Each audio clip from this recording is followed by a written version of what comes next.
quando eu tenho a ocasião de discutir, debater, né, como você agora apontava o Pedro, que aqui está na nossa conversa, né, o que nós fomos capazes de discordar, quando em 2018 ele buscou levar a minha atividade para as redes sociais, e foi ele que o fez, nós tivemos embates assim brutais. Eu dizia, eu não preciso, eu não quero, eu não vou, né, qual é a finalidade?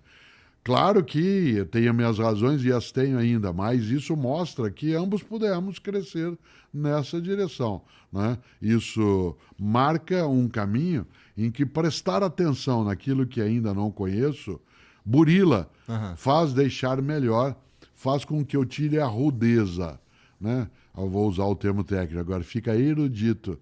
Erudito é quando você tira aquilo que é rude, que é áspero, né? E a aspereza daquilo que tenho, a brutalidade daquilo que penso vem quando outras pessoas são capazes de polir comigo. Aham. Por isso, uma pessoa que dialoga é uma pessoa polida, né? Portanto, ela é Aham. capaz de vir comigo, né? Como eu digo sempre, não pense isso, pense nisso. Diálogo é pense nisso. O modo autoritário é pense isso, né? E nesse sentido, claro, isso faz com que a outra pessoa precise apenas e tão somente se submeter, É. né? E, claro, dentro disso, o diálogo permite que a gente crie, invente, né? Seja capaz de trazer à tona aquilo que ainda não conhecia. Aham. Pessoas com excesso de certezas, elas são muito limitadas. Uma das coisas que, vez ou outra, Igor, me chateia é quando eu encontro alguém depois de 4, 5 anos e a pessoa diz para mim assim, nossa, Cortella, você não mudou nada. Eu também não gosto, não. Olha, eu não quero mudar todas as coisas, porque não são todas elas que têm que ser mudadas. Mas Mas nada. nada, né? Você não pensava assim quando a gente casou. Bom, eu digo sempre, mas é que quando nós casamos eu era sem você e passei a ser com você depois que assim ficamos. E aí eu fui capaz de alterar minha maneira de pensar. Posso, porque mudei, pensar pior? Claro. Sim. Por isso que eu preciso de outras pessoas para também elas me polirem. Aham. Pensar pior, né?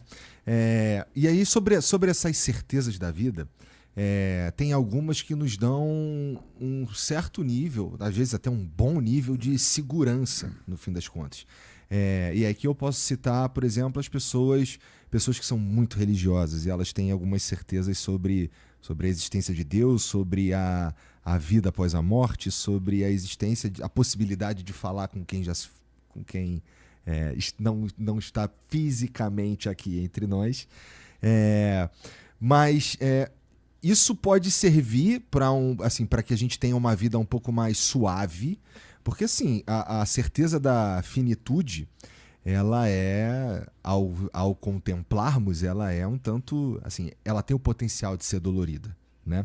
E quando a gente coloca nessa equação a possibilidade de uma continuidade, isso nos dá ali um certo alívio, né? Mas ainda assim é uma coisa que a gente não pode, a menos que seja através da fé, a gente não pode ter essa certeza, não foi cientificamente comprovado, qualquer coisa assim. Mas essa seria uma certeza que traria a nós, seres humanos, além de um certo alívio, um caminho para um sentido para a nossa vida, que é outra coisa que a gente busca sem cessar também, não é? É gostoso porque eu tenho um livro chamado Deus nos Livre, que é um livro sobre religião, religiosidade, espiritualidade. E ele se inicia com uma frase muito desafiante de um teólogo. É muito intrigante a frase. A frase é: não existisse Deus, não existiriam os ateus. Não existisse Deus, não existiriam os ateus, porque a frase tem muitos sentidos, né? Seja a ideia de criação, seja a ideia de que a hipótese, para poder ser negada, ela tem que ser admitida, né?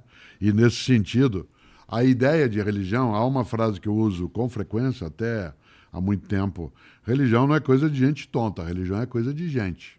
É que tem gente que é tonta e gente que não Assim, é. tem tonto em tudo quanto é coisa. No entanto, nós temos uma certeza, que você lembrava agora, da nossa finitude, e nós não queremos que a nossa vida seja banal, fútil, descartável, inútil. Eu digo sempre que posso, né? A morte, para mim, ela não é uma ameaça, ela é uma advertência. Eu sei que eu tenho menos dias para viver do que o número de dias que já vivi. Vou fazer 72 anos, portanto, isso significa o quê? Eu não viverei o momento que não vai acontecer, né? A filosofia antiga dizia, não tema, né? Epicteto dizia isso, não tema a morte, isso volta, né? Porque ela vai estar com você, mas você não vai encontrá-la, né? Havia várias coisas ligadas, Epicuro também traz pensamentos nessa direção, né? É uma sombra que te acompanha desde que você nasce, mas que vai ao teu lado. Um dia ela te encontra. Aham. O Woody Allen tem a melhor resposta que eu já vi. Ele diz, eu não tenho medo da morte, eu só não quero estar lá quando isso acontecer.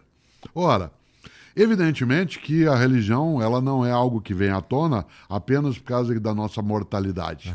Ela vem porque nós somos desamparados. Isto é, nós precisamos imaginar, primeiro, que existe alguma razão para viver e deixar de viver. E segundo, que nós não estamos sozinhos.